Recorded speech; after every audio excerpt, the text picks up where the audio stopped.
விவசாயிகள் அனைவருக்கும் வணக்கங்க. இன்னைக்கு இந்த வீடியோவில் பசுந்தாள் உரப்பயிர்கள், அதாவது சணப்பை, தக்கை பூண்டு, இதெல்லாம் நெல்லுக்கு எப்போ மடக்கி உழவு செய்ய வேண்டும், அதே மாதிரி மற்ற பயிர்களுக்கு எப்பொழுது மடக்கி உழவு செய்ய வேண்டும் என்பதை பற்றி பார்ப்போம்.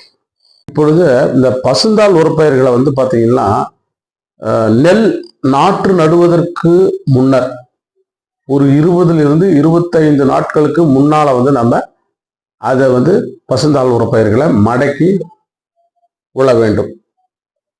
அதே போல மற்ற பயிர்களுக்கு ஒரு 30 to 35 நாட்களுக்கு முன்னாடி நாம பசுந்தாள் உரப்பயிர்களை மடக்கி உழவு செய்ய வேண்டும். இதுல ஏற்படுகின்ற கரிம வினையால பயிருக்கு கிடைக்கக்கூடிய துத்தநாக சத்து அதிக அளவில் கிடைக்க வாய்ப்பு இருக்கிறது. அதோடு மட்டும் இல்லாமல் நீர்பிடிப்பு தன்மையும் மண்ணில் அதிகரிக்கிறது. நன்றி.